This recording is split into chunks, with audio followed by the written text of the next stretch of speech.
What's up, YouTubers? This is your boy Big Metro Fan 9 coming to you with another video game review. And in this review, I'm going to talk about the game WWE 2K25, which was released on the PlayStation 4, PlayStation 5, Xbox One, Xbox Series, PC, Nintendo Switch 2, plus Android and iOS, courtesy of Netflix by 2K and Visual Concept. And essentially, this was essentially the last game to be on PlayStation 4 and Xbox One. While it's also the first WWE game on a Nintendo console since WWE 2K18 on the Switch One. Of course, that game was like, it was just outright banned, but I won't like get into that one. That's another video for another time. But essentially, it has all the normal modes you come to expect from a WWE 2K game and everything, like the play mode, universal mode. They have some new ones, of course, like the not necessarily new, but they was like new to WWE at the time this game came out, like the Bloodline Dynasty, My Rise, the Ireland, My Faction, and stuff like that. Now with the play mode, it's essentially your typical exhibition mode where you play different types of matches, from single matches, triple threats, tag teams, or Royal Rumble.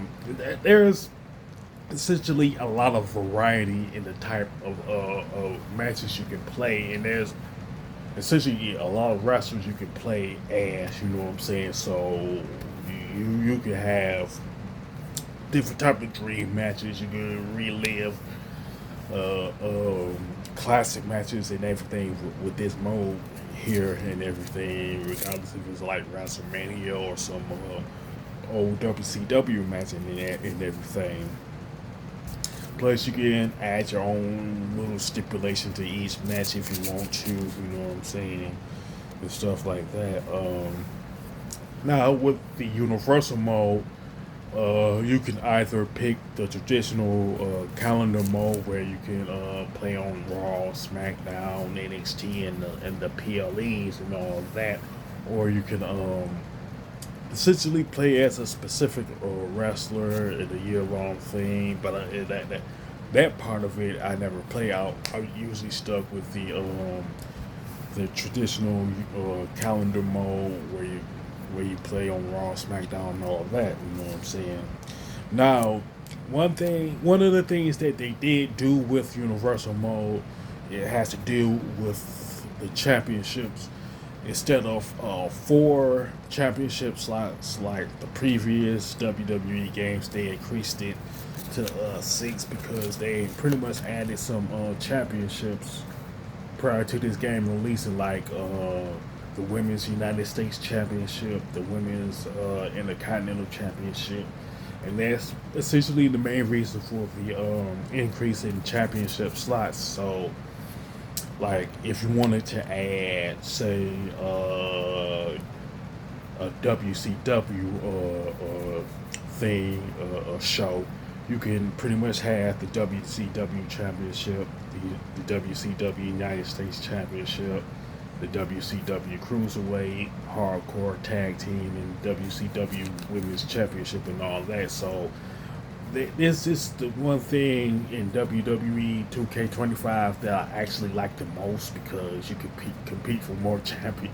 You can have like more championship matches as a result of that. You know what I'm saying? Yeah.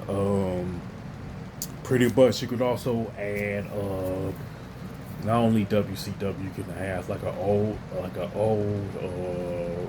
like a show putting emphasis on the older wrestlers, like Hulk Hogan.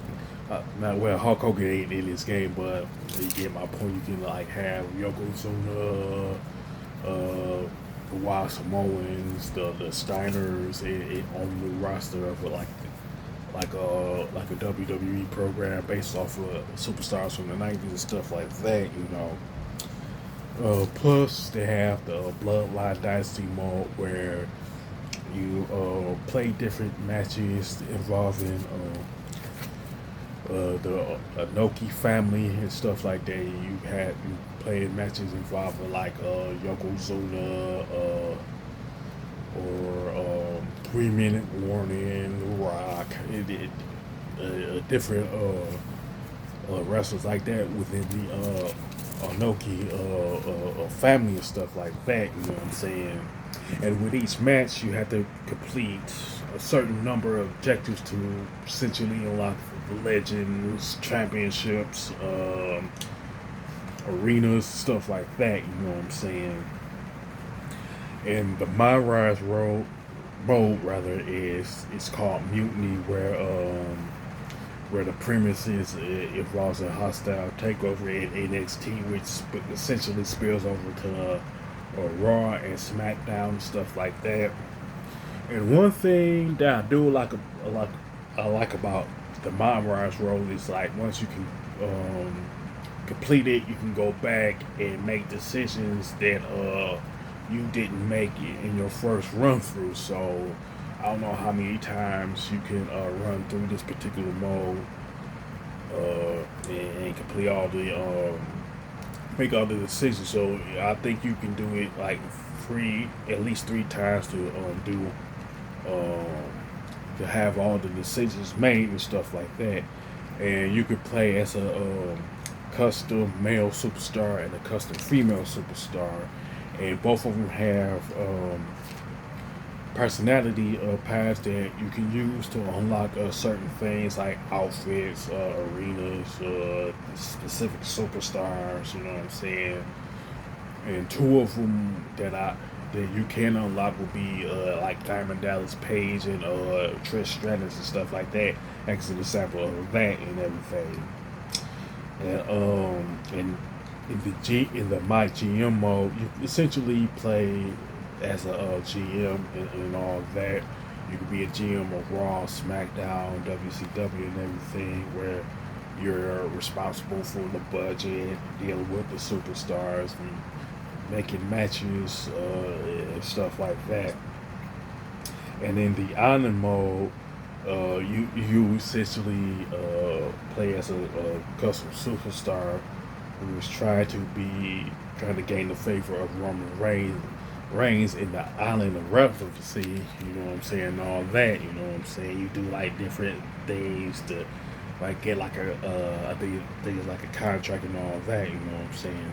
Plus, this game, of course, got the create a wrestling mode. You can also create championships, arenas, and different stuff like that. You know what I'm saying? So you could, with the creations modes, you can be detailed as you want, regardless of if it's the custom wrestler or the championship or the arena and stuff like that. You know. Now the graphics and design for WWE 2K25 are pretty good with some nice color palettes and stuff like that.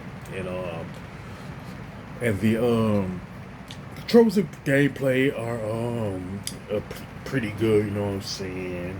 Regardless of what mode you're playing, whether it's the exhibition mode, universal mode, whatever the case may be. You know what I'm saying? And the soundtrack pretty much is pretty good. You know what I'm saying? The vast majority of the entrance themes that are in the game, you're going to recognize right off the top, from Yokozuna to the Steiners to Bret Hart Foundation and all that. You know what I'm saying? And the biggest flaw in my mind with this game is the microtransactions, and that is honestly completely unnecessary. You don't technically need to pay for like every single like superstar to get to play them and all that. You know what I'm saying? As far as the score, I definitely give it an 8 out of 10. You know what I'm saying? With that being said, you can sound off in the comment section about WWE 2K25, what you liked about it, what you didn't like about it. If you like this video, don't hesitate to click the thumbs up button. Don't forget to subscribe and hit that bell notification button. This is your boy Big Metro Fan 9 signing off.